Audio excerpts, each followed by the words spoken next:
สวัสดีแขกผู้มีเกียรติทุกท่านนะคะก็ใกล้ถึงเวลาที่เราจะเริ่มแล้วถ้าหากท่านเข้ามาแล้วก็ขอเรียนเชิญทุกท่านนะคะเข้านั่งประจำที่ได้เลยนะคะหลังจากนี้เราจะเริ่มอย่างเป็นทางการนะคะอีกสัก 2-3 นาทีนะคะเรียนเชิญค่ะ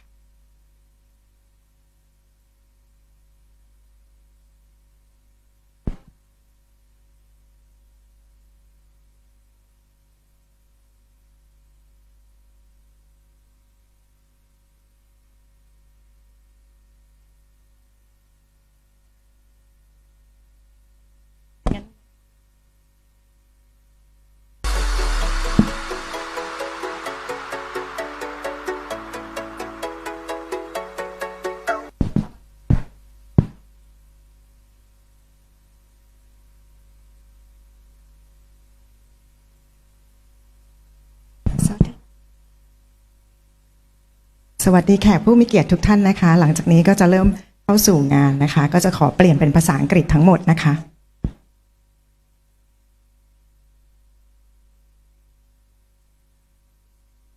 สวัสดีค่ะ and good afternoon distinguished professors, honored guests, respected faculty members, colleagues, researchers, policymakers, students, ladies and gentlemen. A very warm welcome to the Faculty of Education here at the เกษตรศาสตร์ University.It is my great pleasure to see many distinguished scholars, educators, researchers, practitioners joining us this afternoon for our distinguished international lecture and dialogue titled Educational Research for a Changing World, Global Trends and the Role of WERA. And we'll be live on EFF Facebook as well as เกษตรศาสตร์ University Faculty of Education Facebook.And my name is Associate Professor Dr. Nonglak Manowalailao from the Faculty of Education here at เกษตรศาสตร์ University, and it is my great honor and pleasure to serve as your Master of Ceremony for today's event. Before we begin, I would like to express our sincere appreciation to our valued co-organizer, whose generous collaboration has made this distinguished international lecture possible.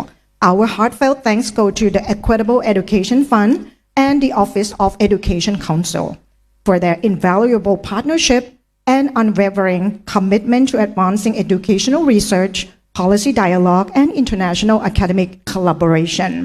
Your continued support plays a vital role in strengthening educational development both nationally and globally. We would also extend our deepest gratitude to the Faculty of Education, เกษตรศาสตร์ University,For our gracious host for today's event, the faculty has continuously demonstrated its commitment to academic excellence by creating opportunities for scholars, educators, researchers, and students to engage with internationally renowned experts, exchange ideas, and foster meaningful collaboration that contributes to the future of education. We sincerely thank the faculty for providing this excellent venue,and for its steadfast dedication to promoting global academic engagement. And ladies and gentlemen, to officially commence today's distinguished international lecture and dialogue, it is my honor to invite Assistant Professor Udomlak Kunsirod, Dean of the Faculty of Education, เกษตรศาสตร์ University, to deliver the opening remarks. May I respectfully invite Assistant Professor Udomlak Kunsirod to the podium. Please join me in giving a warm round of applause.Distinguished Professor Joe O'Hara, President of the World Education Research Association or WERA. Distinguished Professor Dr. Mustafa Yunus Eryaman, former President of WERA. Dr. Grayot Patrawat, Managing Director of the Equitable Education Fund.Distinguished representatives from Equitable Education Fund and the Office of the Education Council, colleagues, students, ladies and gentlemen. On behalf of the Faculty of Education, เกษตรศาสตร์ University, It is my great pleasure to welcome all of you to today's distinguished international lecture and dialogue entitled Educational Research for a Changing World, Global Trends and the Role of WERA. Today's gathering is especially meaningful because it brings together leaders from international educational research, educational policy, and educational development to explore how research can contribute to a better future for education. We are deeply honored to welcome Professor Joe O'Hara and also Professor Mustafa Yunus Yaman. Your presence is a great honor for our Faculty of Education and also for Thailand's educational research community as well. Thank you for joining us and for sharing your expertise, your experience for today. We are equally delighted to welcome Dr. Krayot.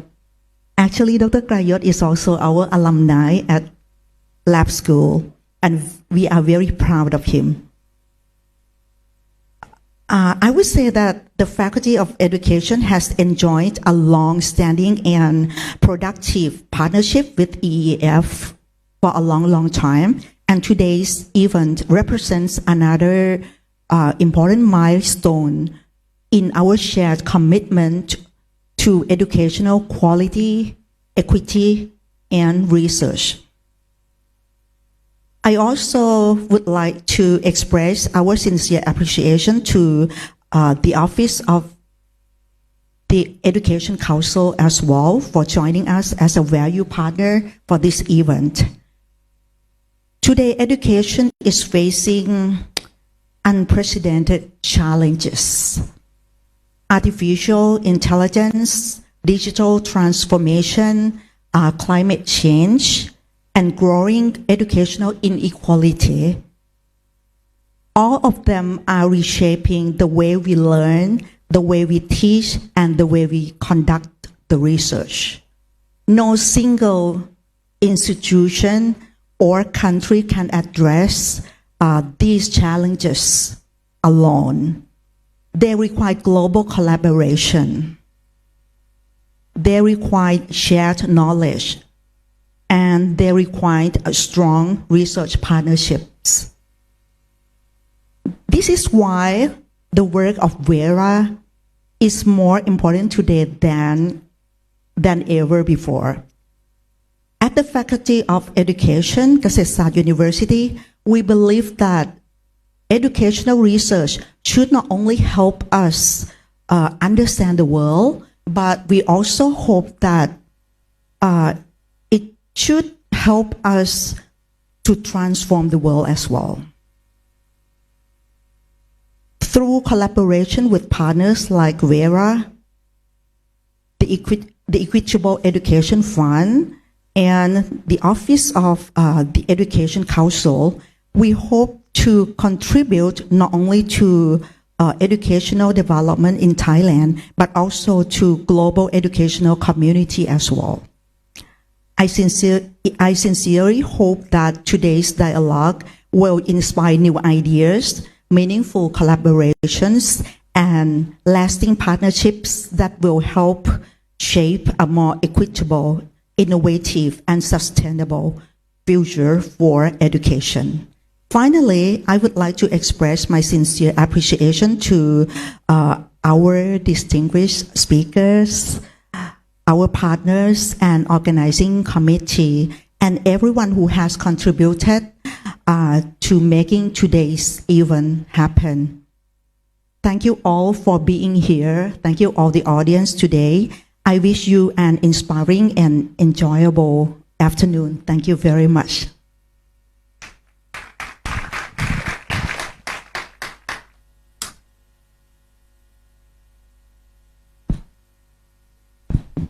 Thank you very much, Assistant Professor Udomlak Gunsirod, for your warm and inspiring opening remarks and for your continued leadership in advancing academic excellence and international collaboration at Faculty of Education. And now I would like to introduce our next distinguished speaker, Dr. Krayot Patrawat, Managing Director of the Equitable Education Fund, Thailand. Dr. Krayot has played a leading role in advancing educational equity and fostering strategic partnership that strengthen Thailand's education system. Today, he will deliver a keynote address on rationale and significance of the collaboration with the World Education Research Association and its benefits for Thailand's education system. Please join me in giving a warm welcome to Dr. Krayot Patrawat.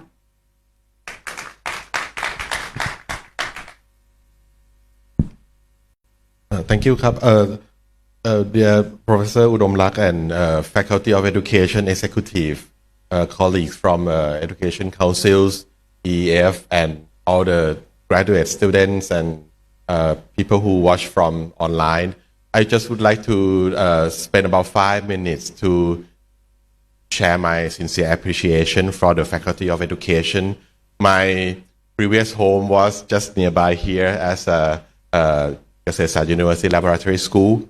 I just would like to share one insight that I not commonly share to everyone, that I think one of the main reasons that I ending up working and founding Equitable Education Fund can date back to my experience at the laboratory school. We are actually the first school that co-educate the student and student with special need in the same classroom. I think I was the first batch that I myself study with my friend with special need in the same classroom all day, 5 days a week. So that kind of experience shaped my perspective on Equitable Education Fund since I was still in primary school. I don't see my friend different from myself or from everyone. I see them as a part of the community. And so I think that inclusive education concept shaped my perspective of how we can improve equitable education in the future, and ending up helping me to form Equitable Education Fund. And when we have Equitable Education Fund, another aspect from the laboratory school is research. You have laboratory school because the Faculty of Education needs a research lab, and research lab is education. The laboratory school which my former อาจารย์ใหญ่ Professor Dharani is also my former teacher, head mistress, and also the former board of EEF. Research is very important because at KUS we don't use all the textbook from the Ministry of Education all the time. We use a number of textbooks as a research paper from the Faculty of Education. So we can get into the part that education is the thing that always evolve to research. So with these 2 points that I have experienced myself personally at Ksat Sat University Laboratory School, inclusive education and research-based education, accumulate into the idea that EF should start thinking about help Thailand setting up the Thailand Education Research Association. And to do that, when we navigate through the internet and to the international network, we then identify WERA. And through this OECD network that I first visit the WERA conference in Tokyo before COVID-19. And so when we think that this is the right direction in terms of policy and education system development, we partner with Office of Education Council because they are the research arm of the Ministry of Education. To set up TERA, we have to do it right. We have to have a policy support that both of the current president and former president of WERA have witnessed how we connect with the policy community this morning and tomorrow morning, where Professor Yochanan, who is the Deputy Prime Minister and Minister of Higher Education, will join the colleagues from WERA on the stage tomorrow morning, which I would like to invite all of you to join on site or online at Aswin Hotel tomorrow morning. That is a policy connection to Terra as an ecosystem. However, I also would like to thank you to Professor Udomlak that by the time I made the phone call to her that we have a wonderful colleague flew from Ireland and from Turkey to Thailand. We don't want to only have them within the policy community because equally at EEF we value policy maker as equal as education research. We should allow the opportunity for education research, students and technical community like this to also know about WERA and know about our wonderful colleagues from education research at the international level. Only when we have a healthy community on the research community and on the policy community, only with that combination of a strong community on both sides can Thailand have a brighter future on evidence-based policy making in the future. And that's why we connect and we have this session, which we would like to invite you to talk about this fast-changing world with the world of AI, with the world of this advanced technology, how this fast-changing world, this global trend, can education research and WERA and Terra can work together to make the tomorrow world a better one, not for policymaker, not for education researcher, but for real pupil and real families in the school and in the community. So I think that is the reason why we have this session today and why we have our wonderful colleagues. So on behalf of Equitable Education Fund, I would like to sincerely thank everyone to make this happen in a very quickly basis to setting up, and I would like you to enjoy the session. And for those who watching online, please feel free to type the question, and we will have someone to put the question note to the stage and to the MC later on. So thank you so much and enjoy a lovely afternoon with all of us. Thank you.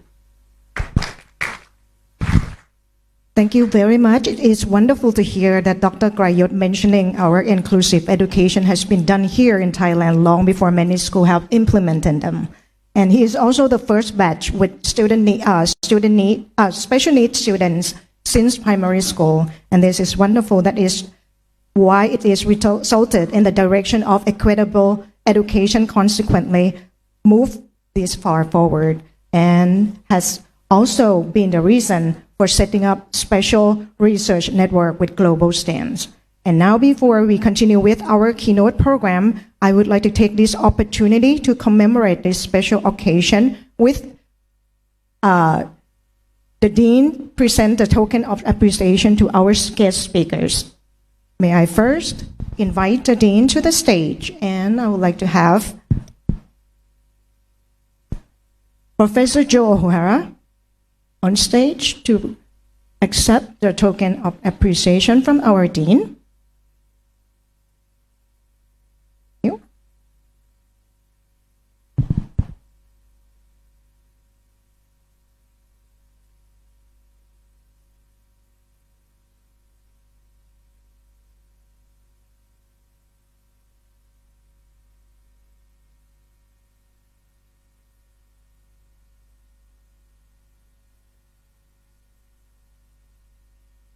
you. Please stay on stage. Maybe step a little bit backward. Thank you, sir. And next, Professor Mustafa Yunus, Yemen.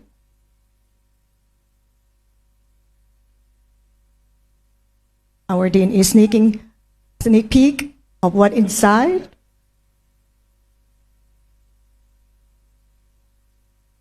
The present is sure to be impressive.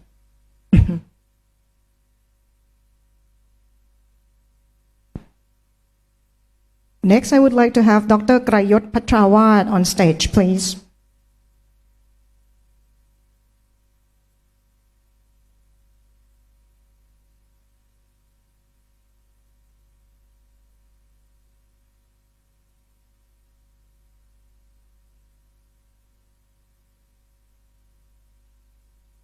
Now, with this special occasion, may I have all of you on the very big center for the group photo. We would like to have 3 sets. The first one with the keynote, the dean with the keynote speakers and the EEF representative.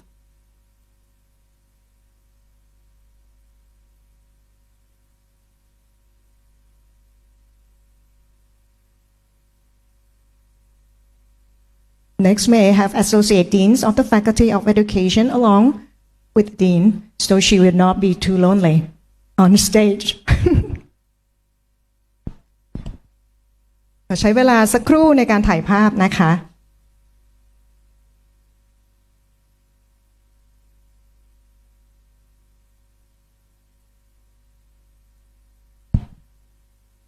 Could you please hold the bag a little bit up so we could see the symbol?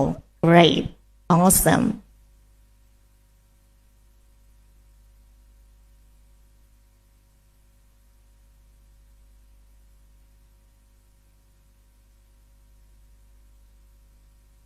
Last but not least, I would like to have everyone to your seats, and then we'll have the cameraman, the photographer up on stage and take the pictures of all of us in the audience, please.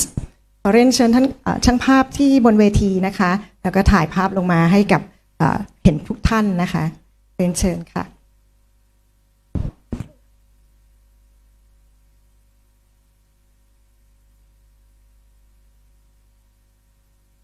สวัสดี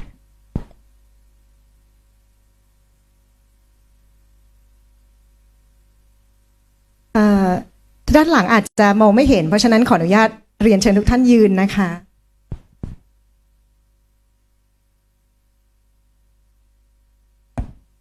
เห็นไหมคะเห็นทั้งหมดใช่ไหมคะต้องการให้ขยับเข้ามาไหมคะโอเคค่ะ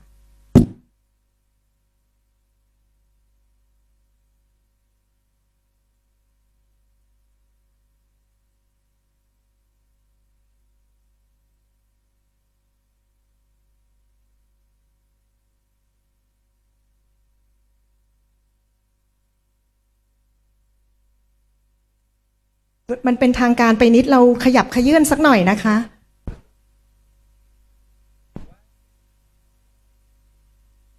Nice ขอบพระคุณมากค่ะ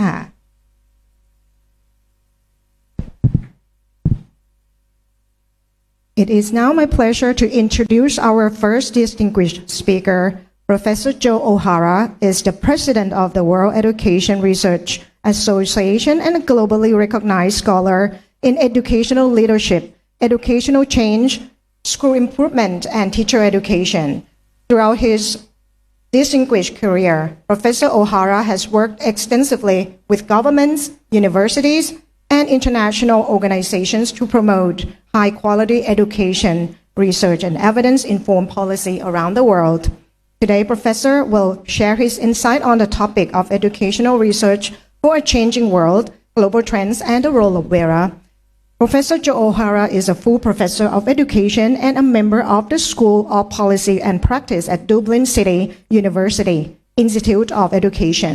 He is a director of the Center for Evaluation, Quality and Inspection, an affiliated member of the Center for Culturally Responsive Evaluation and Assessment at the University of Illinois at Urbana-Champaign. He is a former president of the Educational Studies Association of Ireland and served on the Teaching Council of Ireland. He was head of the School of Education Studies at DCU from 2010 to 2016 and a member of the Council of the European Educational Research Association. Earlier roles include board membership of the Association of Personal Services Overseas. Professor is a founding member and a director of the Irish Evaluation Network and sits on the board of the Centre for Talented Youth, Ireland, and served on the board of advisors of UNIS or the European University Alliance and the Research Advisory Board for the Teaching Council of Ireland Department of Education Teachers Professional Journeys Project. He was president of the European Educational Research Association, served from 2018 to 2023, and currently serves as president of European Affiliate Alliance for Social Sciences and Humanities. He is also President-elect of the World Educational Research Association. His lecture will explore the evolving landscape of educational research, emerging global challenges and opportunities, and of course, how WERA continues to foster international collaboration to shape the future of education. Ladies and gentlemen, please join me in giving a very warm welcome to Professor Joe O'Hara.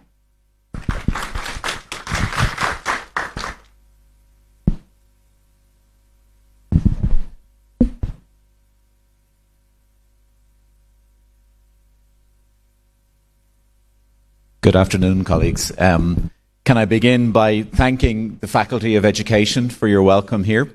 Also to thank our colleagues in the EEF and the OEC for your incredible generosity in bringing both myself and Eunice here to speak to you.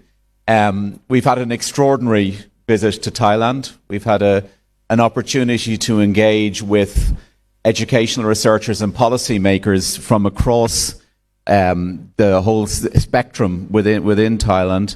But today, for me, and this is a real highlight, because I have spent 30 years working in an education faculty, and I feel very much at home with educational researchers, with deans, with associate deans, with all of the structure of education. Because at a very genuine level, I feel that you are the group of people who will actually shape what happens within education in your country for years to come. So today what I'd like to do, along with Eunice, is to talk a little bit about WERA, who we are and what we do, to think a little bit about how you might get involved, and then to start looking at a very broad level about the type of challenges and issues that emerge within educational research. All of you engaging here in educational research understand how dynamic this field is. You understand how constantly it's changing. And yet I think you also understand the role that you play within it.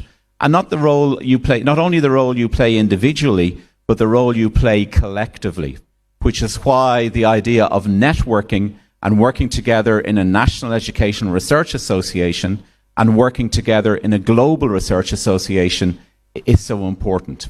And then I will finish with a couple of global trends that I think are interesting around the policy space, around how we think about what our role is in a social space, and then looking at a specific set of projects relating to early school leaving, which I think may interact with some of the policy imperatives or the policy priorities within Thailand, and then Eunice will take over and look at more specific policy translation areas and WERA.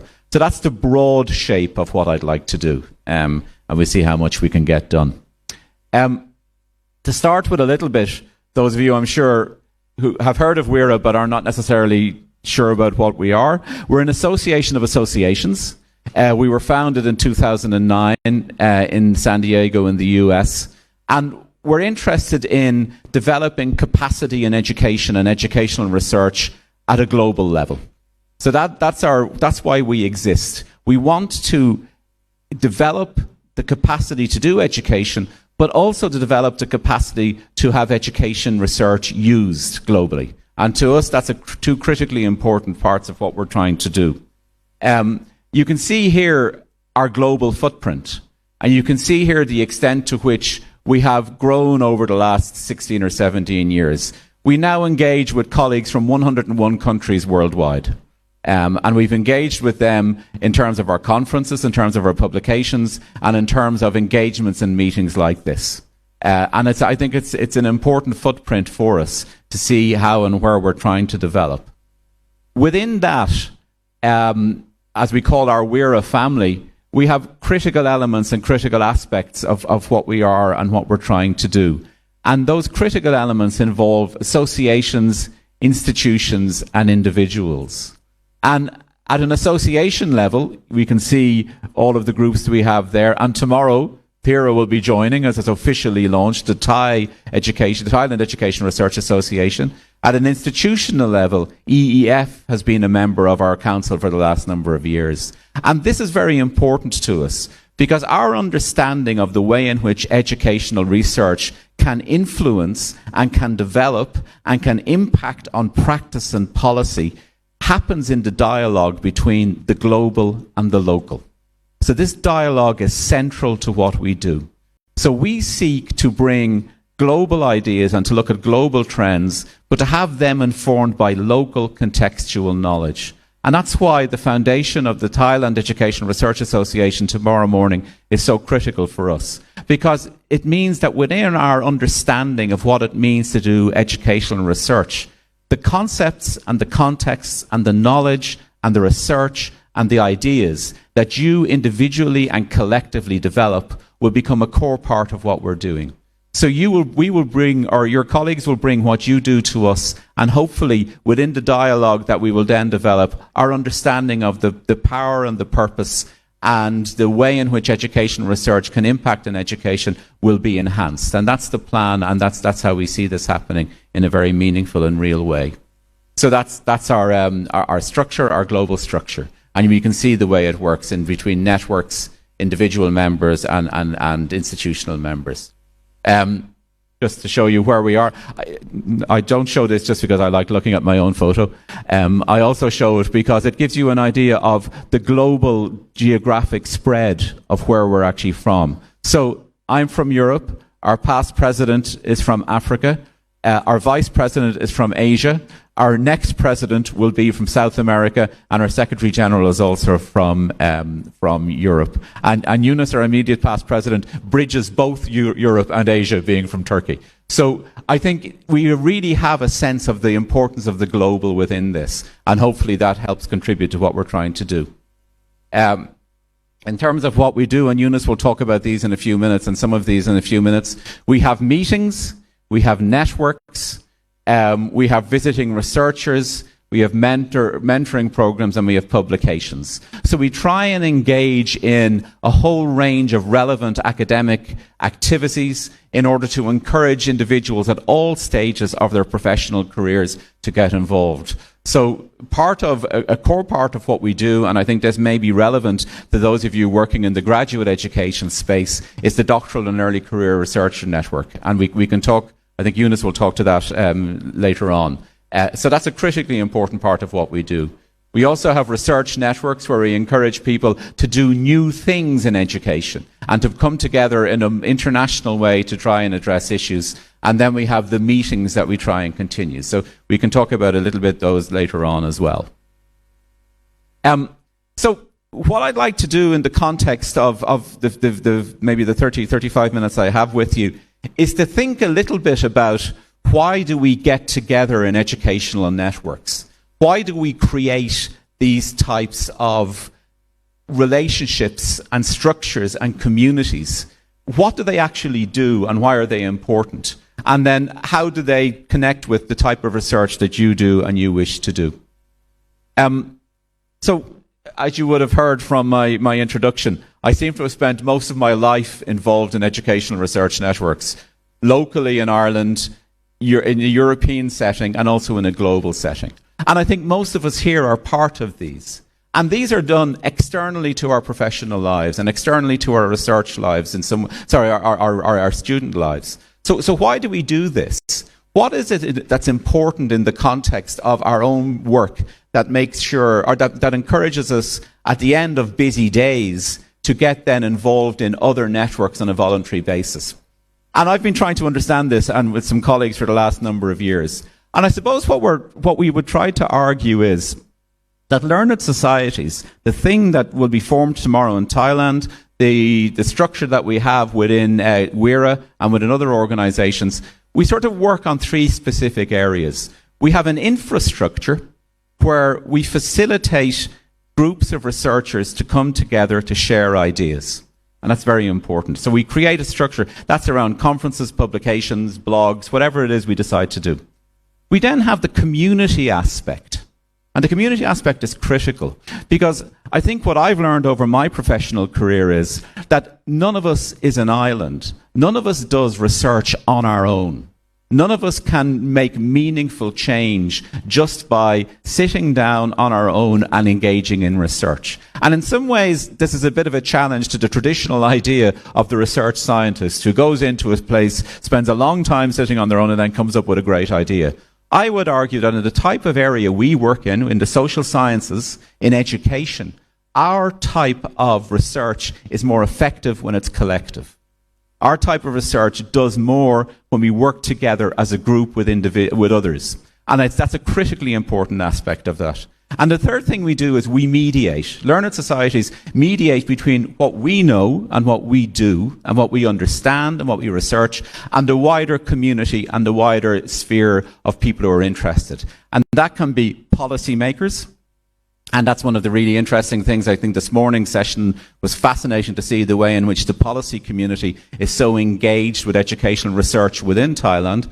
But also with families, with community, with society, with parents, with business communities. And what the Learned Society helps do, it helps us mediate that. All within, I mean, you can see on the outside there, the historical and changing conditions. We live and work and operate within an incredibly dynamic space. And all of the things that were mentioned in the introduction about whether it's technology, whether it's a changing society, whatever it is that we do, these areas are constantly changing. And networks of researchers help us operate within that. So the two things then, we say, we've got the infrastructure, platforms for exchange and collaboration, and mediation. We bridge, we translate, we bring what we know to the wider community. And we bring what the wider community does back into what we know. And that policy translation is critically important. And that research translation is critically important. Because I would strongly argue that if, as a research community, we are unable to communicate what we know to the wider societal space, what we know will become less impactful and less effective. So we need to be that bridge. And I think we need, as associations, to think of that. And then thirdly, we need the community support systems. And this is particularly important, I think, for those of you on the beginning of your career as educational researchers, what we call early career researchers. As you begin the pathway to a more structured engagement and hopefully a long-term career working as researchers, either within the academy or outside of it, I think it's really important that you recognize that you're supported within that. At times, and I remember from my own graduate studies, it can feel a little bit lonely. It can feel as if you were yourself working again in a difficult space, trying to move yourself forward. I think it's important that education research communities and educational research networks and associations recognize the role that they can play in supporting you. And one of the things that, for example, WERA does is we run a mentorship program to try and help and to try and encourage scholars globally to continue and to remain within this. So I do think then there's two things and two key things we need to think about. One is that what we do as research associations exists in time and carries through traditions and ideas across time. Okay, so the foundation of the Thailand Education Research Association tomorrow morning will be a critically important moment because that in and of itself is a statement made in time and it will carry with it across an extended period what we're trying to do and what we're trying to understand. And then secondly, there's a generative bit. Secondly, there's an element in which we will do new things together. And what will happen going forward within WERA and within Thailand and within TIRA will be something that wouldn't happen without it. And I think that's something to remember. Coming together as a community means that things will not happen on their own and they will happen in a new way. So that's essentially just what I'm saying. We're creating and we're doing things across time and space. So, from the advertisement to what we're actually doing. And thinking about, at a general level, thinking about the purpose of educational research and why we have a global input. Okay? And I think that's important in that way. So why do we have this? And there's a lot of, I mean, I'm sure many of you are more expert in this than I am. But there's a lot of ways and different ways in which we might frame this, in which we might discuss this. So there's the idea of education research providing evidence for what works in societies, for what works in education. There's the idea that research looks at a multidimensional way and different types of practices. And then there's something as research that happens within classrooms and research practitioners who then think about it, reflect on it, and do it. And these are just three different ways of thinking about educational research. And I'm sure you're aware of these. So we work within these ideas. Research is evidence for what works. It's about effectiveness. It's getting data. It's framing education as an idea in order to provide information and evidence to policymakers, systems and structures, and helping them develop new ways of doing education that meets the challenges and the needs of a particular society, whether locally or globally. And that's really important, and it's one that I think resonates with many of us, the idea of effectiveness.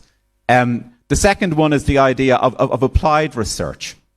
And it's the idea of where you bring everything together and you think of educational research not just existing in a narrow way, but in a really multidimensional space. That education research covers a whole range of intellectual areas, academic areas, practice areas, applied areas.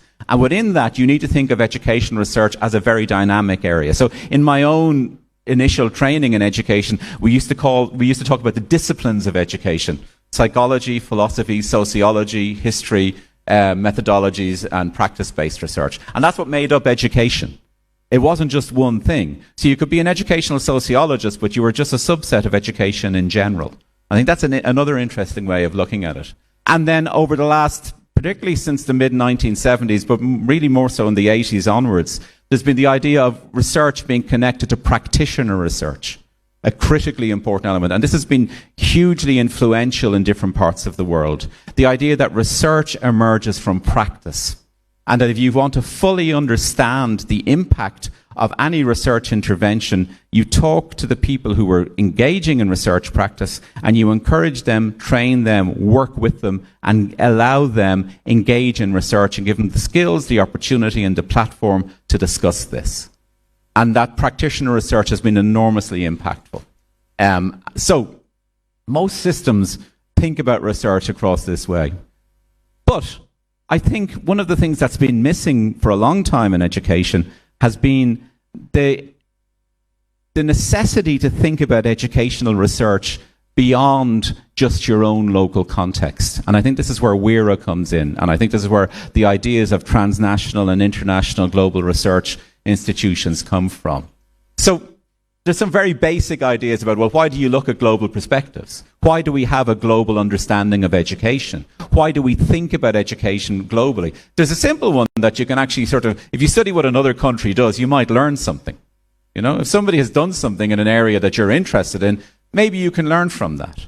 Okay? A second space is that moving beyond that, which is the transfer of ideas, there's the challenge to naive transfer. That sometimes, and this is no criticism of our colleagues in international bodies, but sometimes transnational bodies, such as the OECD and other bodies, say, look, here's a set of educational research, or here's a set of educational policy imperatives, and people should do this.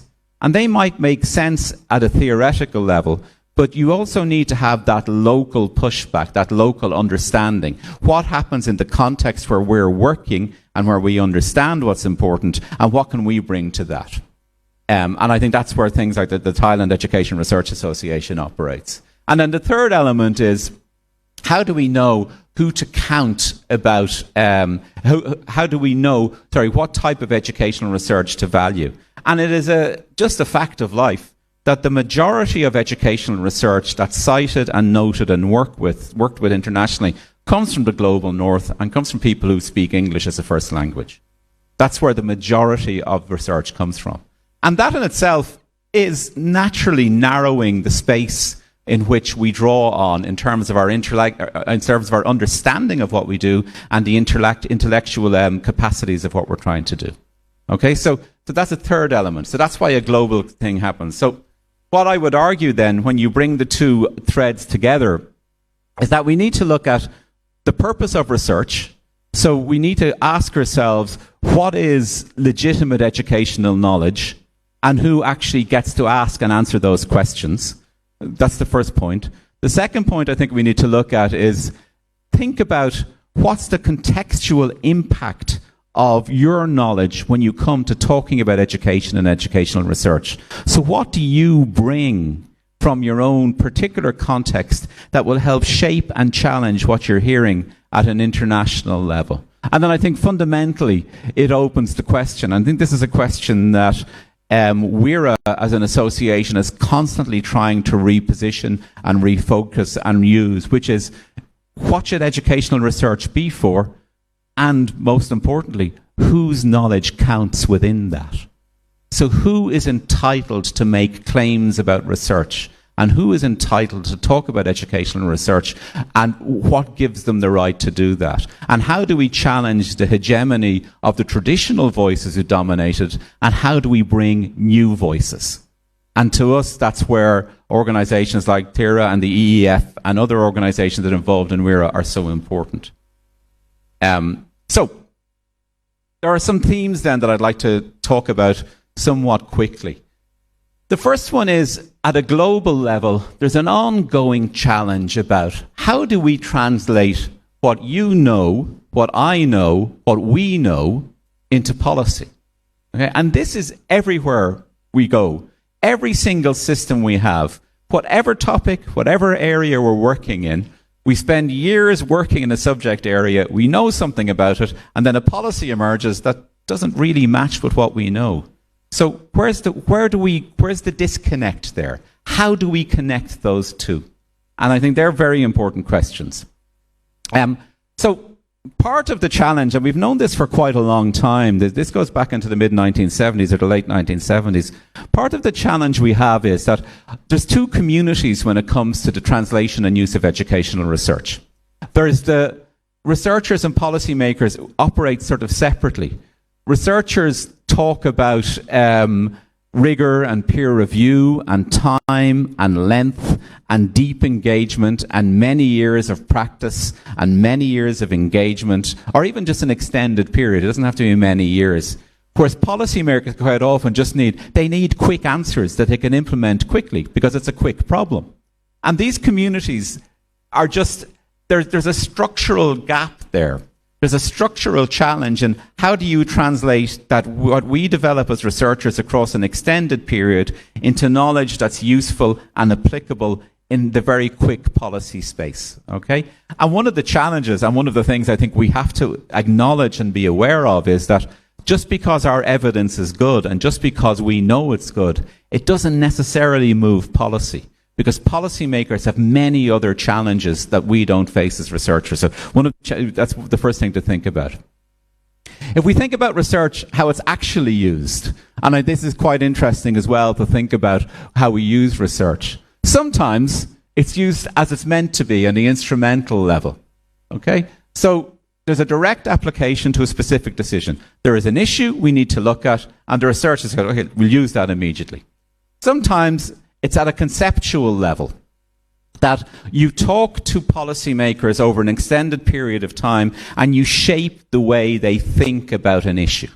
So one of the constant conversations we're having at the moment, and we've been having it, I suppose, for the last 10 to 15 years, is the manner in which we think and use technology in education. So there's been a conceptual discussion going on for an extended period among researchers and policymakers about how do we think about the way and how do we shape the way in which we use technology to support learning. And each and every iterative initiative in that comes from that same conversational space. It might have been, how do you integrate computers? Then how do you integrate the internet? How do you integrate handheld devices? Now it's AI. But it comes from a common conceptual space, and over an extended period we've been trying to think about that. This happens quite a lot. There's symbolic use of educational research, that a decision has been made to do something, and then a piece of research is used to justify that. Okay? We think every single school should, and here's something the OECD wrote, and it proves that we're right. Okay? So that's simple, and that happens quite a lot. And then the final one is the process, where you've got the co-design of research is critically important. That if we can engage policymakers and researchers together in designing, implementing and using research, then we hit a space where the use is actually more important and where the use actually becomes more, maybe more impactful over time. So, when we think about what you do and what we do and what I do, in practice, thinking about research over a long period of time, over the last 30 to 40 years. What do we know about how you as researchers get your research used? Well, the first thing is relationships matter. So networks matter.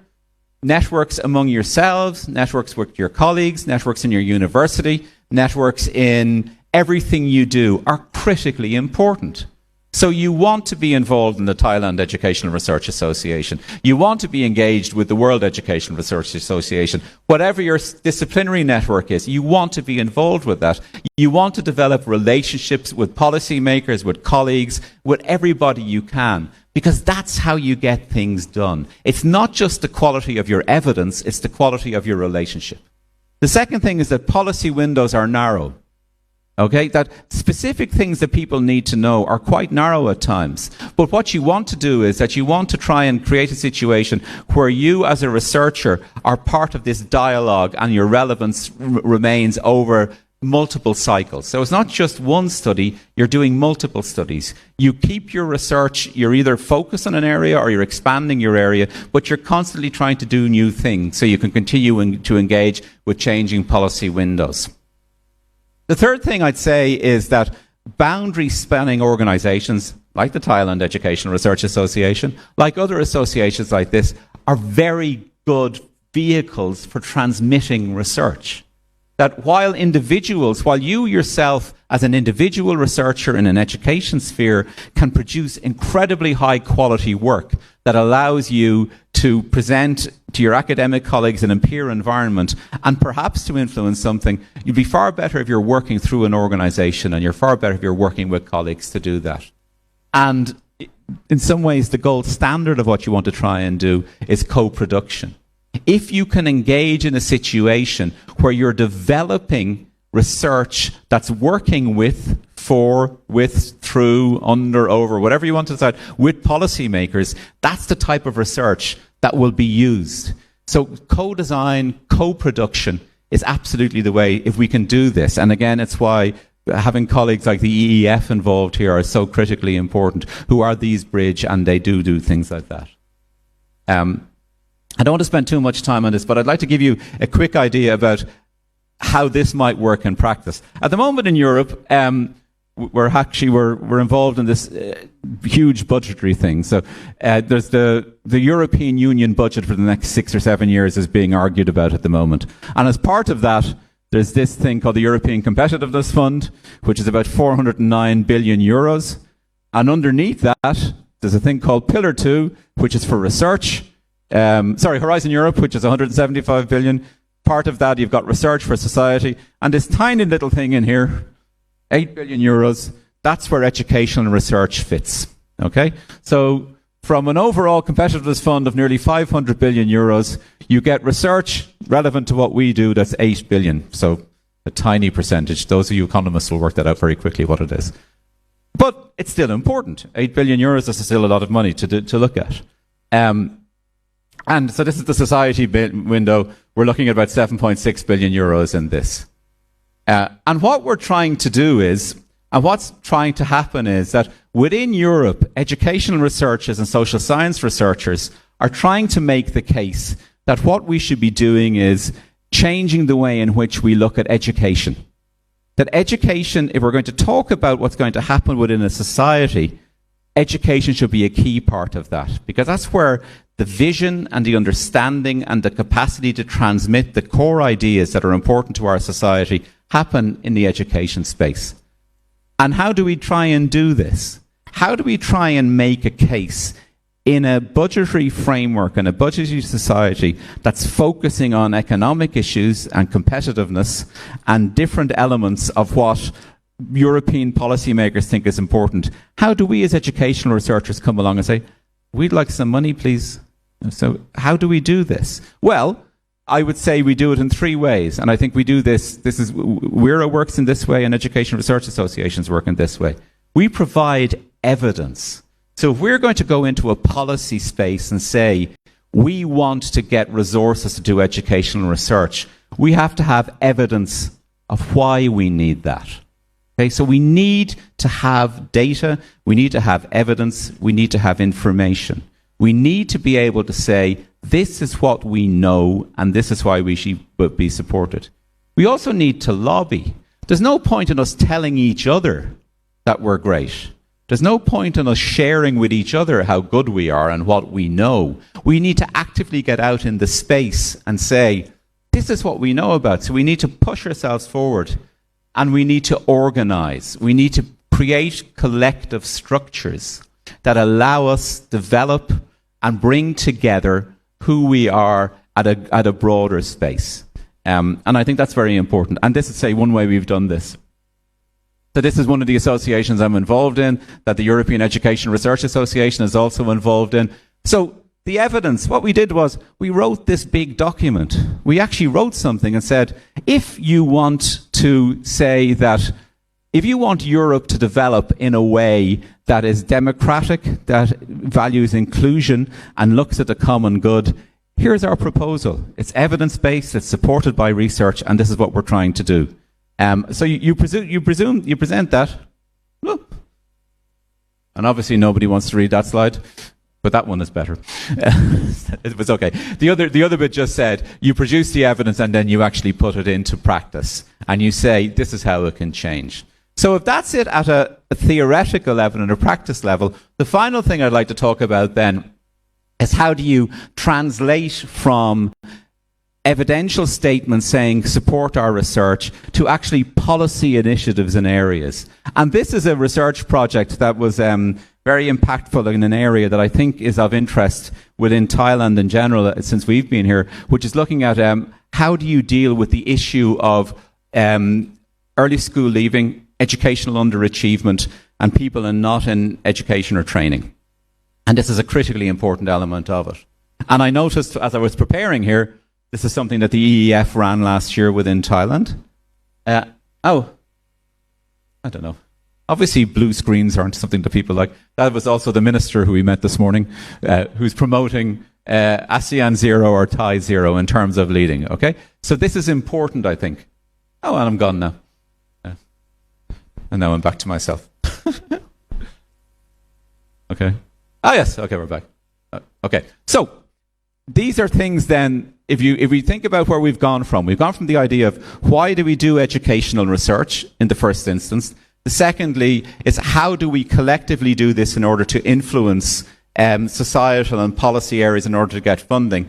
And now the third one is how do we in practice try and implement these understandings of what it means to do research in an area that's of social interest. So when we frame the idea of early school leaving, we can frame it in an educational way. Because obviously we as educational researchers know this. We know the educational impact of individuals who fail to complete compulsory and mandatory educational cycles. We know what that does as educators. We know what that does as educational researchers. But if we're trying to make the claim to a wider social benefit, we need to think about, well, how do you present that at a policy level in this bridging way to groups of people who maybe don't have our understanding of it? So one of the things that you do is try and talk about, well, what are the long-term social impacts of early school leaving and underachievement? Why should society be interested in this? And we know the ones we know about here: lower employment, increased risk of poverty, health problems, intergenerational impact, higher crime rates. We know these things, but these have an impact. These have a footprint beyond education. I think that's important to think about. This project was a large project. You know, I won't go through all the figures, but it ran across 10 countries, talked about 400,000 engagements with secondary data sources, produced lots of stuff. So this was the idea underneath it. And what it tried to argue was that if you're going to look at issues around early school leaving, you need to look at them in individual levels and in contextual levels. So both in terms of cognitive abilities and the capacities for individual to engage cognitively with educational areas, all the way through to cultural challenges and social challenges. So we're presenting this idea and we're presenting the space in this way. And if you're going to support students throughout their educational journeys, you talk about well-being, you talk about relationships, you talk about having high expectations, and you talk about investing in early years education. So we've gone from a case where we've made a social case why early school leaving should be addressed, and then you're giving specific types of integrated and focused policy and practice interventions to what we might do. And that's that thing. And then a third thing that we might look at then is how do you actually do it? And this is back from the bridge from policy into practice. And the idea that was underpinned this project was that if you're going to do educational research in a meaningful way, you don't just do it by taking control yourself, you engage in dialogue. So educational research at all levels is dialogic. And one of the core underpinnings of this type of contract or this type of way of doing things was to bring all stakeholders together to talk about and think about and engage with policy solutions and ways in which we might do educational research to impact and to change educational research. So I think that's an important element as well. You build dialogue and you build creation, or you build it all the way in. Which then brought us to this idea of impact. So from the very beginning of the policy process, what you create is you create an impact platform from the beginning. So you don't just generate and create research that's for its own good. From the outset of projects, from the outset of any educational research we do, we think of impact. Okay? We think about how we're going to implement this. We think about what we're trying to do. So you develop an understanding of what it is. You then talk about how you're going to translate it into practice. You actually implement it and say, this is what we're doing, and you test it. You then share what works, and then you continually engage in this relationship. So from the beginning of the process of you doing research, you're building in a structural impact in order to make sure that what you do will have a long-term, sustainable societal impact. And I think that's critically important as well. And then you produce materials, and this is just the materials that were produced in this. So that brings me to the end of what I was trying to talk about. So what I tried to talk about and what I tried to do was think about what WERA does and why it's important to have a relationship between education researchers globally and education researchers locally within Thailand. To look at that then in the context of what's the function of educational research, to connect that to the type of values that underpin educational research, and then connect it into a specific policy area, which is around early school leaving, and think about how you design research policy in order to impact on a global area such as early school leaving, and then connect that into maybe future development. So if you're interested, please do continue to engage with WERA. Definitely continue to engage with the Thailand Education Research Association. And for those of you who like travelling, come join us in Spain next year for the World Educational Research Association Conference, which will be next year in Spain. So thank you very much for your time. Thank you very much, Professor Joe O'Hara, for your insightful and thoughtful, provoking presentation. We'll gather the questions after Professor Mustafa's speech, so both speakers can exchange ideas with you all together. And Professor have shared perspective on changing landscape of educational research and the important role of international collaboration, especially WERA flagship initiatives and academic activities. And now we are moving on to our second distinguished speaker. Professor Dr. Mustafa Yunus Oryaman is the past president of the World Education Research Association and internationally respected scholar whose work spans curriculum studies, educational philosophy, comparative education, and educational policy. His research has contributed significantly to advancing international dialogue on educational innovation, democracy, equity, and global educational development. Professor Mustafa Yunus Oryaman is a professor of curriculum and instruction at Çanakkale, University of Turkey. Professor is a distinguished scholar in education policy and research and served as president of World Education Research Association and as a research expert at the European Commission. His international academic experience includes appointments at the University of Hamburg, and in Germany and London Metropolitan University in the United Kingdom. His research spanned educational policy, curriculum theory, qualitative inquiry, and progressive education. He is the author and editor of several influential publications, including Teaching as Practical Philosophy and the International Handbook of Progressive Education. Professor Aryaman received his Master of Education from the University of Missouri, Columbia, which I am delighted to mention is also my alma mater, and his PhD from the University of Illinois, Urbana-Champaign, USA. Today, Professor will continue our discussion by sharing further perspectives on the future of educational research and international collaboration in addressing the complex challenges facing education worldwide. So please join me in extending another warm welcome to our Professor Dr. Mustafa Yunus Uryaman.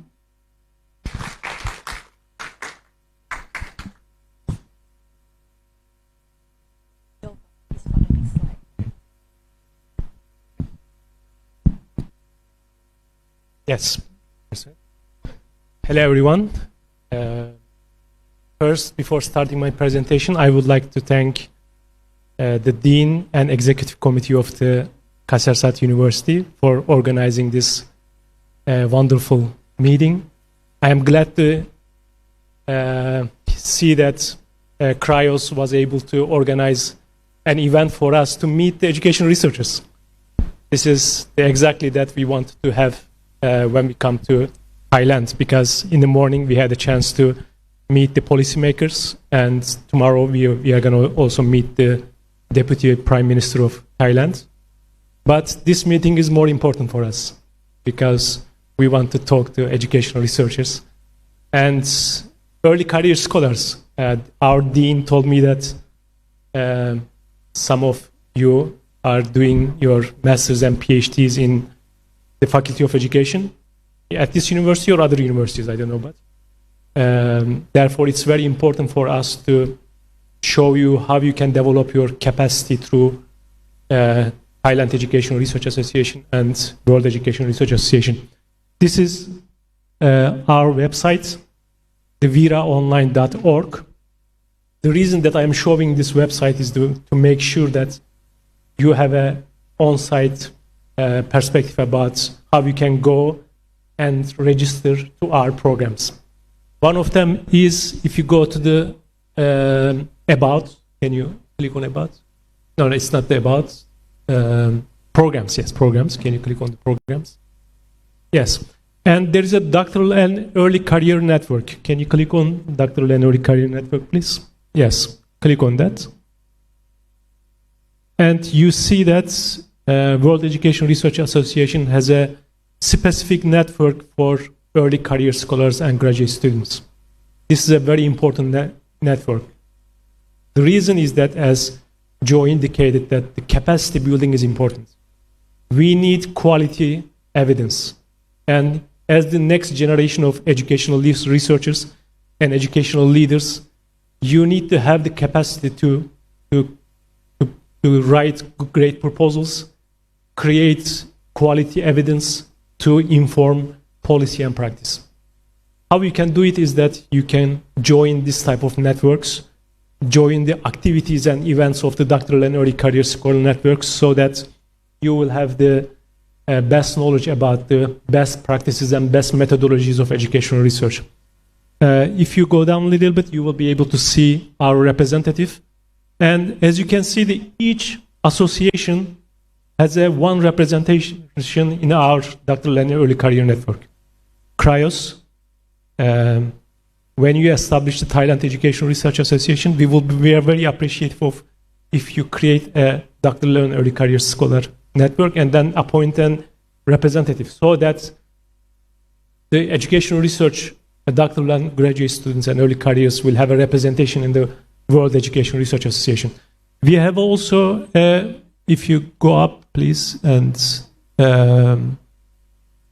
we have a LinkedIn website, and there is also a form.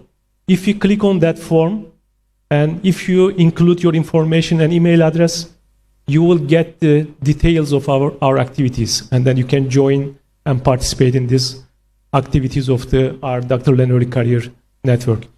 We organize symposiums, we organize conferences, we organize seminars, we organize season schools. For example, the European Education Research Association organizes 5 or 6 seasonal schools. You can also apply to that activities. They also accept some of the doctoral and early career scholars from different parts of the world. And we conduct trainings for the grant writing, and we have also several important scholarships. One of them I would like to show you that you can apply. Go back to the programs, please. And Visiting Researcher Award. Can you go to the Visiting Researcher Awards? Well, yes, that one. Click on that. As you can see, our doctoral and early career scholars can apply to scholarship, WERA scholarship. If you are working on longitudinal or cross-sectional data, particularly, I will show you an example. University of Hamburg and IEA. Do you know what IEA is? IEA is organizing the TEAMS and PEARL studies. And they have an office in Hamburg. And they are collaborating with the Hamburg University. If you want to have a research 3 months at the Hamburg University with the data of IEA, and you are welcome to apply our scholarship. We have also Nanyang Technological University from Singapore. They also host one doctoral and early career scholar to their program to evaluate their data produced in their institution. And we have also, last few years, we had also scholarship from the American Education Research Association in Washington, D.C. They also host the scholars to come to the Washington, D.C. and analyze the methodologies that they are using. I think these are great opportunities for doctoral and early career scholars to participate. And we have also mentoring program. Can you go up and programs, mentoring program? Click on the mentoring program, please. After the video, yes. Please go on. Not Sabrika, not yet. Just click on the mentoring, yes. And as you can see, if you go down, WERA has a group of academics, well-known senior academics. They are accepting mentees to have collaboration together online. You don't have to go to the institution. You do it online, but you need to be a postdoctoral student. What do we mean by postdoctoral students? People who completed their PhDs within the 5 years of their studies can apply to this mentorship program. If you go down, please, you will see the mentors. As you can see, professors' names and their areas of studies. You can look at them and you can select a professor, and then they will send a message to fill out our form, and then we will match you with the professor, and then you will start having online meetings with our professors, and then they are giving you mentoring and advice about how to produce good studies, how you can improve your opportunities to get jobs from different parts of the world, how to participate in the research networks around the world. And I think it's a very good opportunity. Sometimes I heard that mentees are going to the, after our program, mentorship program, the mentor invited several our mentees to their own institutions and helped them to participate in their research projects. I think this is a very great opportunity for the education researchers. These are the very critical and very important opportunities for you. If you are a doctoral student, if you are an early career scholar, and if you want to improve your methodological skills, grant writing skills, and if you want to increase your networking potentialities, and please participate in our activities. Yes, thank you. And as Joe indicated that we are no longer expected to sit in our offices and generate data. We have to create networks. We have to participate in lobbying activities. That's surprising to you, but that's the realities of our time. Policymakers, they are not waiting for us to come to their to our conferences and sessions, and they are not going to read your dissertations 200 pages, 300 pages. They don't have time. What we need to do is we need to translate our evidence, translate our findings to the policymakers' expectations and needs. We need to have a conversation. We need to have dialogue. I think in Joe's presentation, he indicated that the social science and educational research organizations in Europe created a network to have a sincere and dialogic communication with the European Commission to make policy changes. Therefore, Thailand Educational Research Association is very important for Thailand to influence policy making in Thailand based on high quality evidence. And we are hoping that soon Thailand Educational Research Association will be established. And please join the association. We take active role in the association. And being a member of Thailand Educational Research Association means that you are automatically a member of World Educational Research Association. You don't have to pay anything, and you can apply free of charge to these activities and events. Let's move on to the presentation. Mobilizing research worldwide, World Educational Research Association role in the global evidence ecosystem. As Joe indicated, we don't impose the evidence or the policies onto the countries. What we want to is that we want to learn from local communities of different parts of the world to have communication and dialogue with each other and then learn from each other. And we generally, one of our aims is to go to the countries where there are no educational research associations. We want to help educational research associations from the underrepresented regions to create their associations, join WERA and have conversations, and create their own knowledge, create their own policies, create their own models based on the quality evidence that they generated from the local contexts. Instead of transferring the models from Eurocentric and Anglo-Saxon parts of the world and then apply in their local context, you can learn from them, but you can create your own models in your national context. Therefore, you need to have organized associations like Thailand Education Research Association to have that kind of a relationship. Can you move to the next slide, please? I'll do it here. In today's presentation, we are going to talk about two important paradigms that's dominant in the educational research. One is evidence-based research, and second one is evidence-informed research. I am surprised in the morning session that the Minister of Education and the colleagues from the Office of Education Council, they were using the term evidence-informed research. As you can see, in Thailand, these concepts are becoming very important concepts, not only Europe or United States, but also all over the world. These two concepts are becoming very important concepts. Therefore, I'm going to discuss these concepts with you. But if you would like to learn more about these concepts, please, I'm inviting you to read two resources that I am editing. The first one is Evidence and Public Good in Education Policy and Research and Practice. I am edited this book with Barbara Schneider from Michigan State University. And if you go to the... yes.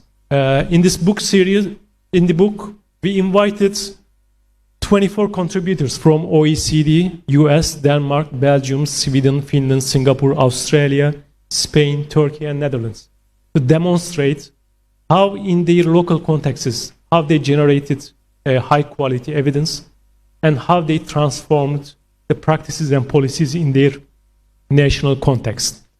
Therefore, but there's another concept that we are going to today is the public good. We are not only generating evidence for the private interest, as Joe indicated in his presentation, that most of the European Union's project budget goes to the economic interests. Societal aspect only gets a very little amount in the whole budget.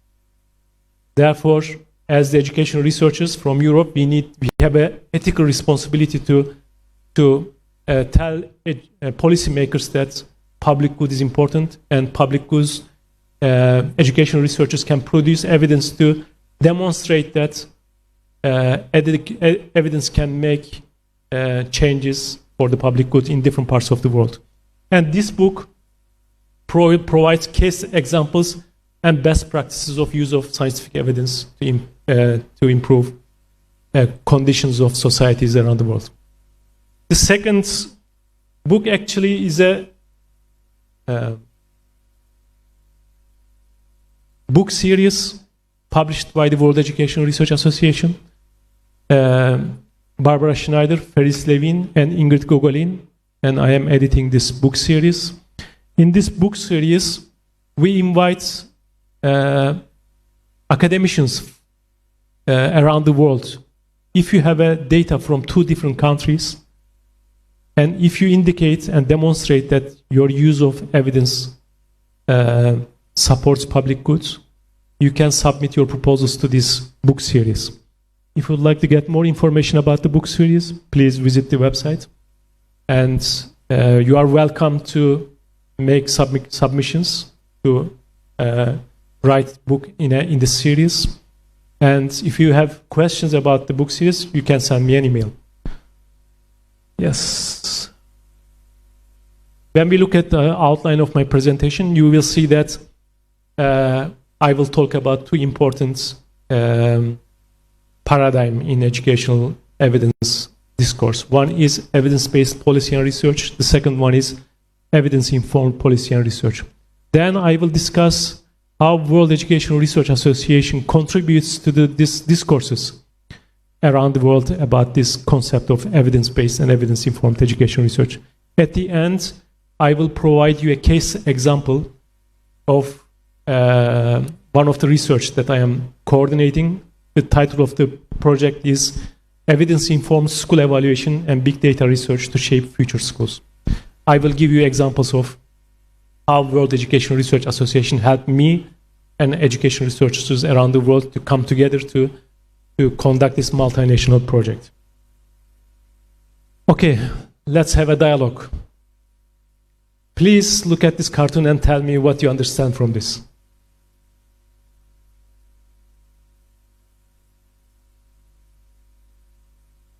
Anyone would like to have a comment about it? Think about it also the name of the title of the slides. Evidence-based policy and research. Any comments? Yes, please. Collecting useless data in the first place. Collecting useless data in the first place. What do we mean by the useless data? What can we say about it? Do you feel that the evidence that you produce in your research studies do not have any impact on policy and practice? Do you have a feeling that nobody's going to read this research study? Do you have such feelings? This is not only the feeling of ours. Let's see who else did the same critique. Particularly starting from 2000, Department of Education and Employment and the Office for Standards in Education in Britain and NRC's National Research Council in the United States and No Child Left Behind Act in the United States. These are the policy makers and policy documentations. that demonstrate and criticize educational research and social science research. They have three important critiques on educational research. The first one is educational research does not deliver answers to the questions policymakers request in order to develop educational policy. As Joe brilliantly demonstrated how this idea of doing research and not participating in the dialogue causes so many good, excellent evidence to sit in our libraries without having any impact. This is one of the critique of policymakers on education research.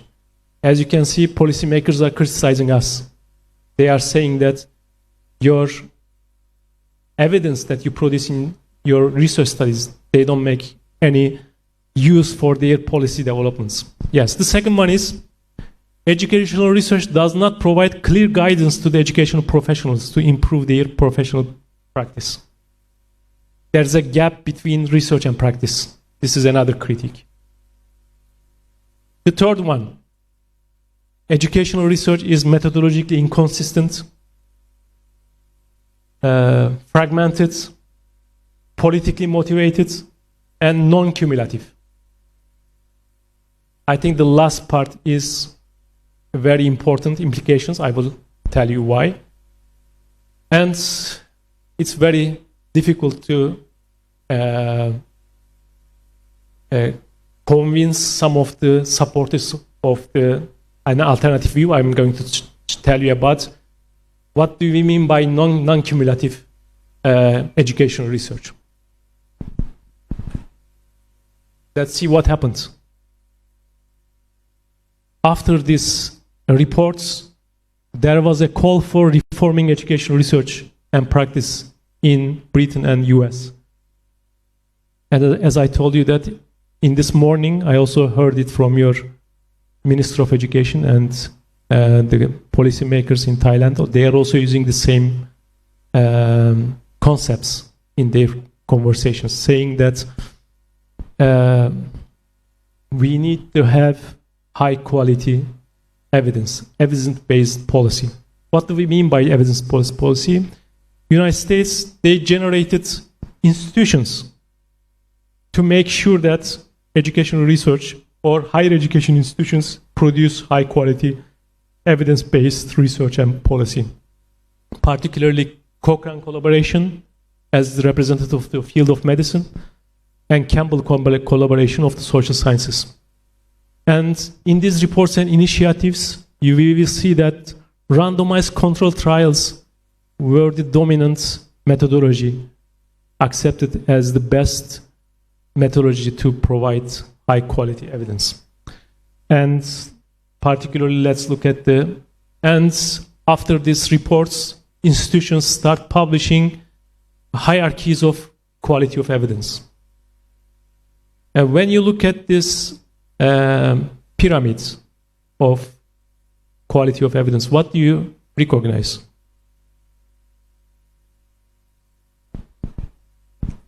Can you say something about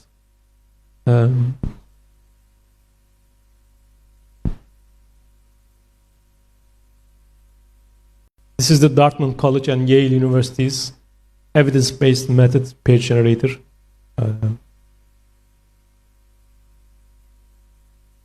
You see that quantitative research studies, particularly randomized controlled trials, meta-analysis and systematic reviews, ranked as the high-quality, the best high-quality evidence resource. And with what you see at the bottom?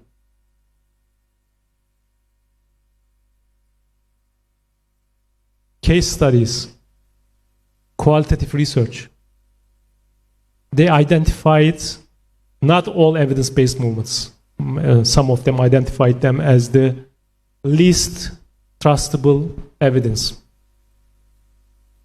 And many academicians in the United States and in Britain were furious about these publications and the policies that affected their work. Therefore, alternative perspective, there was another paradigm developed throughout these conversations. The new paradigm is called evidence-informed or evidence-aware policy and research. When we look at the arguments against the evidence-based movement, they said that equating the fields of education and medicine and the different implications of evidence in these fields demonstrate that you cannot ask educational research to do the research same as medical field. The second critique was that the positivistic assumptions forming the notion of evidence-based education and narrow definition of research advocated in evidence-based movement was another critique. The third one was the top-down linear approach to educational achievement. These were the critique from the liberal and left-wing educational researchers against these policy initiatives.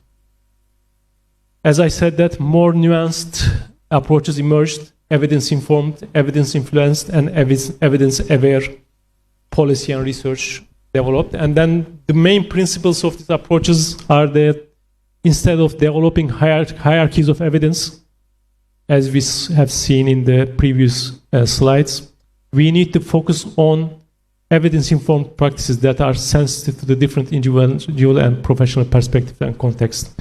We should celebrate the diversity of the methodologies instead of putting them the different hierarchical models. And the second one is, rather than classifying which source of evidence universally superior, efforts should be made towards identifying the source of evidence that are contextually relevant, empirically supported, rigorous, systematic, and scientifically credible. These were the critique from the evidence-informed policy and research. Today, still, there's a paradigm war between these two approaches towards evidence. What about the World Education Research Association? And what are we doing in terms of dealing with these discourses on evidence around the world? As Joe indicated, that World Education Research Association representing over 100,000 academicians around the world. And we have 29 associations, 5 institutional members, and 26 international research networks. I forgot to show you the research networks. If you visit our website, you will be able to identify the around 26 research networks. If one of them is relevant to your studies, please send an email to the head of the research network, and then they will be able to add you to the network, so that you will be the representative of Thailand in that network, and then you can participate in activities of that area in your field, in your country. That's therefore important.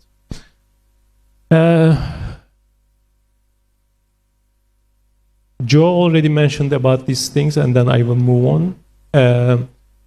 What are we trying to do is that we are trying to identify the cutting-edge research and emerging trends across diverse contexts. As I indicated, that we have also 2 publications. One is the Springer book series. We are trying to bring more than 2 countries together to demonstrate how their evidence contributes to the public good in different parts of the world. Our second book project is Emerald Book Project, which is the publication that we use the manuscript submitted to our conferences, and we select some of them and then we publish as a book. If you participate in our conferences, like next year in Spain, you will be able to have an opportunity to submit your presentation to our book series. We also connect people, researchers, associations, policymakers from different nations and disciplines, as we are here today. As the representative of the World Education Research Association, we had an opportunity to meet EEF. They became our member. Then we had the chance to meet the policymakers. Now we have a chance to visit a university and meet the members of and students of the Faculty of Education. And we also mobilize to ensure that evidence is not just produced, but actively disseminated, discussed, debated, ultimately applied to the informed education policy and practice worldwide. And we have national associations, regional associations, and institutional members. As you can see, American Education Research Association is founded in 1916. 100 years later, we are discussing establishing the Thailand Education Research Association. As you can see that there is a tradition of education research associations very strong in different parts of the world. They have 30,000 members and 12 divisions and 184 special interest groups. Last 110 years, they are producing evidence on different fields of study. And this is very important, that you have a tradition of producing high-quality evidence in different aspects of the education. We have also Japanese Education Research Association from the Asian region. As you can see, they are founded in 1941, and they have 2,800 members. We have regional members, such as European Education Research Association, and they have 40 national and regional member research associations. And we have institutional members like IEA, as I mentioned in my beginning of my presentation, which is responsible for TEAMS, PEARLS, ICCS, ISIL studies. And in 2025, Equitable Education Fund became a member of World Education Research Association. These are the examples that demonstrate that we have representation from different parts of the world. Some of our members are very well established. They have very strong foundation, and then they have very big budgets. But we have also very new members, and Thailand Education Research Association is going to be one of our youngest members.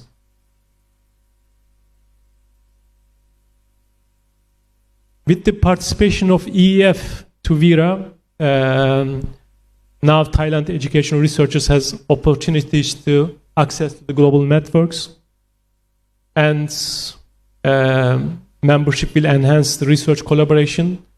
Today and yesterday we had a conversation with the EEF colleagues to conduct a research, a joint project in Thailand to bring high quality AI centers to the faculties of education in Thailand, with the joint collaboration with European universities. And after this presentation, I think we will have a conversation with the Dean of the Faculty of Education and other universities to do projects together like this one. And these are the opportunities that WERA creates. As I also mentioned, that WERA have international research networks. You can be part of these networks, and these networks have representations from many different countries, and you will be able to meet with the professors who are working in your field, and then you can improve your networking and research capacities. And as we mentioned that we are hoping that the local communities like Thai educational researchers will come to our conferences, participate in our activities to share their knowledge, local knowledge, and will be able to transform the global policy dialogues from the Thai perspective. That's an opportunity that EF will be able to. As Joe mentioned, now Thailand Education Research Association will be established very soon, and with the establishment of Thailand Education Research Association, there will be a national organization which will bring together researchers from diverse disciplines, institutions, and regions to create a relational research ecosystem in Thailand. And Thailand Education Research Association will be a powerful voice for advocacy. As Joe indicated, that in Europe there is a lobbying advocacy processes going through the special research organizations and associations, and Thailand Education Research Association can do the same thing in Thailand. And it's going to be a hub for professional development, particularly for our emerging and early career scholars and doctoral students will be able to participate and being a member of the Thailand Education Research Association. And in the future, you will be the leaders of the Thailand Education Research Association. You will be able to participate in the both global and local dialogues about the importance of educational research. Let's move to the final part of my presentation, which is about the case study. This case study is a multinational longitudinal research project. I am coordinating this project. The purpose of this project is to use big data and artificial intelligence to contribute to the quality of public schools as the institutions of serving public goods. We developed a transactional ecosystem model of school evaluation. Both internal and external evaluations and educational excellence practices inform and transform each other.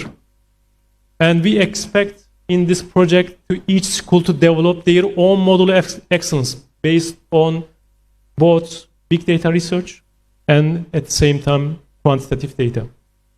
This project aims to develop empirical case studies and best practices of knowledge mobilization to support school development at longitudinal level. And we aim to identify the structural inequalities by using the big data. And we are also aiming to critique the ways in which educational efficiency is seen to trump equity in policymaking. And our project's aim is also challenge the promotion of public school as participants in the competition of league tables. What we are doing is that we are generating big data by using our softwares, and we providing this data back to the schools by using artificial intelligence. And we are helping schools to develop their own school excellence models based on the data that they generated from. But we also focus on the qualitative data. We also ask them to come together with the stakeholders of their school communities and then discuss these findings and create their own way of improving their quality practices. This is the members of our project. As you can see that Turkish Education Research Association, Polish Education Research Association, Kosovo Education Research Association, Cyprus Education Research Association are part of this group. This is the advantage of being a member of the World Education Research Association. You are able to bring different associations together and create multinational projects. We have 3 stages in this project. The first one, we first developed a software. With this software, we ask the schools to enter the data based on the criteria that I'm going to show you in the next slide. In the first year, schools are entering the data into the big data research platform. In the second year, we provide schools with the evidence generated from big data research in phase 1. And we ask our schools to invite the school communities of school stakeholders to come together and discuss what they learn from this big data. And we ask them to create their own self-evaluation reports based on the findings of this big data. And we ask them to generate qualitative data to demonstrate how they can develop their own model of school excellence. As you can see in the phase 3, at the third year, our teams are going to the schools. We are discussing their self-evaluation reports with the members of the school communities, and then we help them to reorganize and redesign their school excellence models. These are the criteria for evaluating the school quality. As you can see, that leadership and administration, accountability and transparency, educational excellence, school culture and values education, counseling and guidance, 21st century skills, research, development and innovation, community empowerment and public service, safe and accessible schools. These are the main criteria to evaluate schools. As you can see, there are 462 questions. This was for the pilot study. We reduced these questions to 120 questions. And then and as you can see, when we provide feedback to the Ministry of Education regarding to the level, statistical level of the schools, we use the impact factor. as you can see, impact factor for leadership and administration, educational excellence are 25%, and the rest is 10, 25, and 5%. They have different impact on their quality evaluations. 200 schools participated in the pilot study in Turkey, tested software, online platform, and internal school evaluation model. And we are in the process of negotiating with the Ministry of Education in Turkey to sign contracts to extend the project to the 4 different cities. Data collection for external evaluation will start in February 2027. And integration, we will integrate the artificial intelligence to the platform in 2027. And I will tell you how artificial intelligence is going to help the schools in that regard. And we are expecting to publish the results in 2029. Well, our ultimate goal is to collect data from 1 million teachers, 15 million students, and their parents in 55,000 public schools. We want to create the biggest educational data sets in the world, which is going to be longitudinal. But we are not going to stop there. I will tell you in the next slides. And we are hoping to sign contracts with the other project partners in 2029. And what is the purpose of AI agents? With the help of AI agents will provide personalized coaching to the teachers in the participating schools. And AI agents intentionally provide a detailed feedback on their work based on the big data research. And they will also guide teachers through self-reflection and goal setting and help teachers to see their strengths and weaknesses to improve their teaching practices. These are how we use evidence produced from big data research and how this data can help teachers to improve their practices.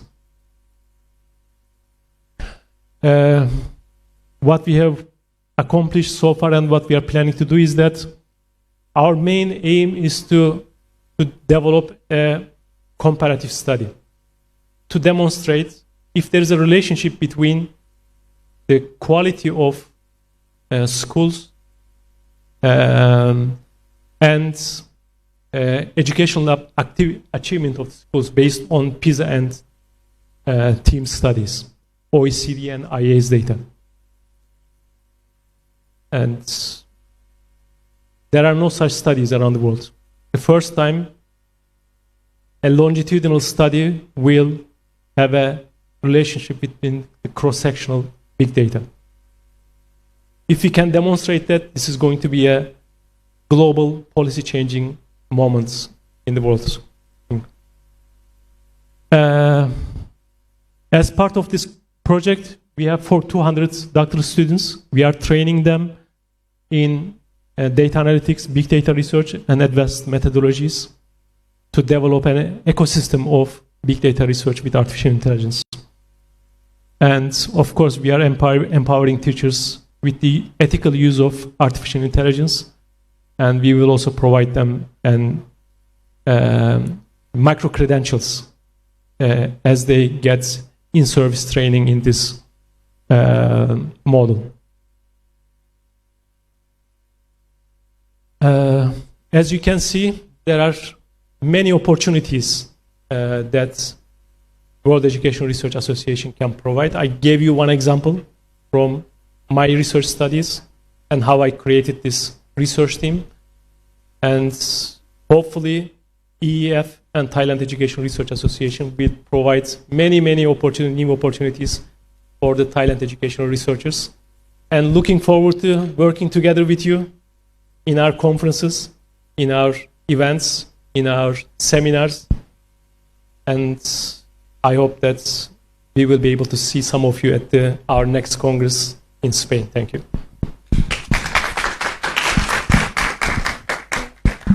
Thank you very much, Professor Dr. Mustafa Yunus Oryaman, for your inspiring presentation and for your sharing information on WERA project with us this afternoon. And we have now had the privilege of hearing 2 distinguished leaders of the World Education Research Association share the perspectives on global trends, international collaboration, and the future direction of education research. We'll now move into the dialogue and question and answer session, where participants can warmly invited to engage directly with our distinguished speakers. If you have any questions, please raise your hand and our staff will bring a microphone to you. We kindly ask that you briefly introduce yourself before asking any question. Without further ado, let us begin. Are there any questions from online? May I invite questions from audiences from here, both in online and in this conference room. You may write your question in Thai and I'm more than happy to translate for you. Yeah, I'm Chatri Phaikamta from Faculty of Education. First of all, I would like to say thank you very much for your insightful and very inspiring presentation, especially like how can we translate our research into practice and make a real impact. And could you please give us more recommendation about real impact? I mean, what do you mean by real impact? Should be like, because many people may say, okay, the impact is like publications and make a, for example, make us our society better, something like that. What, in your perspective, what is the impact? Yeah, that's my question. Yep.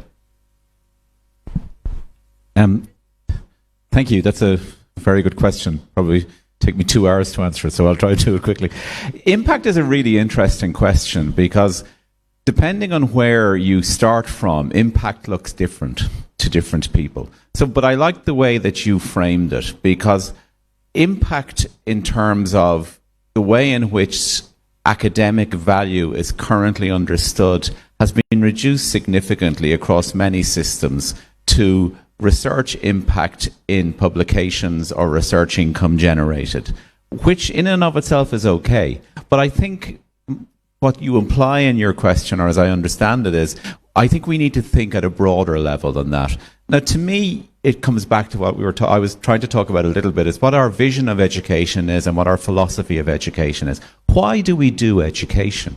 And ultimately, I would say we do education in order to improve our society through the provision of opportunity, information, knowledge, and safe spaces for our children and for future generations. This is why we do educational research. Educational research is about improving educational opportunities for the benefit of our society. So in that then, how do we measure impact in that? And Eunice very creatively and very generously spoke about the whole idea of evidence and that. But I do think that fundamentally and underneath that, we need to look at specific areas in which the way we do research improves the lives of those in our society. So I'll give you a very practical example. One of the challenges we're facing within my own country, within Ireland, within Europe in general, is a huge increase in migration populations, in immigrant populations coming into our education systems. They've happened because of global crises, such as the war between Russia and Ukraine or the war in Syria. And you have education systems that were created for a particular type of social structure are now trying to include lots of other people within it.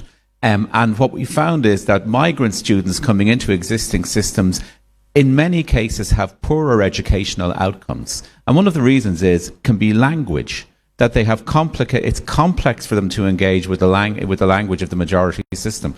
So a very simple piece of research that was done in my university showed that if you provide language support for students from migrant backgrounds, it enhances their capacity to engage with the education system. They stay in education longer, they do better, and they benefit society.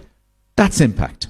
Okay, so to me, that's what I think we should be doing. We should be reconceptualizing, rethinking, and refocusing impact in order to think about it as part of an overall societal good, not just outputs that can be measured for research careers. Okay, you want to? I think part of my presentation demonstrated that we can have a big impact in school communities, transform the schools from the bottom-up approach instead of the top-down processes. We can use big data research to help the local communities, local schools, to transform themselves instead of waiting Ministry of Education to tell them what to do. And this is a good example of producing an educational research evidence that can inform practices in the school level. and then they can learn from it, but they can create their own version of quality of school quality. This is one example. The second example is a action research study. If you are a teacher, if you are conducting an action research in your classroom, this is also an impact. Changing one child's life is also important for us, as changing the whole education system. These are both valuable endeavors.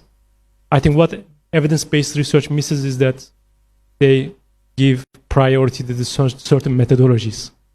These should be the scientific methodologies, others shouldn't be, but this shouldn't be the case. We should celebrate the diversity of methodologies, which provide opportunities to make changes in our lives, in societies, or changing the whole policy systems. They are all important. What we need to do is that we need to develop capacities in our universities to produce high quality evidence, because we will get always critique from outside demonstrating you are getting public money. We are giving you so much money to your universities, your faculties. Show us what you are doing with this money. Accountability. Is that correct? And then we should demonstrate that at a single child level or global level, we can make changes for public goods. This is, I think, we can call impact. Yes. Wonderful answers, Wonderful. actually. Thank you very much. Oh, wonderful. Thank you both, question and answer. And I think I totally agree with you that we have to refocusing our impact and not just looking at the research publications only, but we also could benefit from changing our society for next generation. And every child counts. Now, are there any questions from the audience? We still have some time, so don't be shy. But if you cannot, if you don't want me to translate for you, that's fine. You can have the microphone. But if you feel free for me to change, we have a question. Thank you so much. Thank you, Professor O'Hara and Professor Luyaman for their meaningful presentation. My name is Kirikon Hong Yim from Equitable Education Fund. So I just would like to have a very short question for Professor Luyaman. So according to the wonderful project that you are developing, the project I think is very important and aligned with our EAF are doing, and it's going to be the project that benefit a lot of school that you are developing. And according to the indicator and the question that you have, the 462 question, so I'm just asking your perspective idea that after you collect those data and present those data to the school, in terms of the feedback loop that the school gonna get the data, and what is your perspective that how does the school gonna develop according to the data they are provided?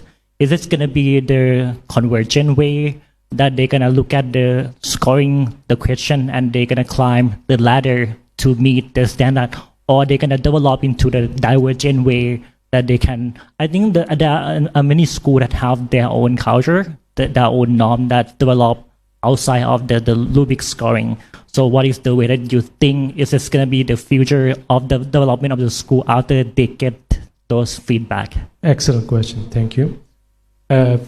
First, we are collaborating with the Ministry of Education.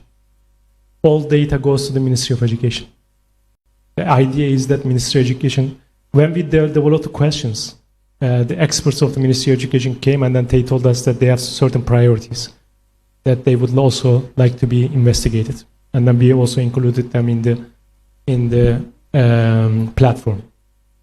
First, we want Ministry of Education to be able to see the whole picture of the country. When Minister of Education sits down in front of a computer, he or she will be able to see every single detail of every single school in the country with the evidence provided this big data research. We don't publish the rankings of the schools. This is the most important. We provide this data to the schools to make sure that they are getting a feedback, reliable feedback from us. We also use artificial intelligence. We ask artificial intelligence we are training the artificial intelligence because this big data may be scary for the teachers and school administrators to understand. And this big data will be able to respond to the questions of the school teachers and administrators or parents about what they learned from this experiment. Schools will be able to see their ranking in the regional level, city level, regional level, state level, in the future, country level. What are they, where are they are seen? And we ask them to improve their practices by creating their own model of excellence. We don't ask them to do this, do that, do that. No, we say that, okay, you have certain strengths and certain weaknesses.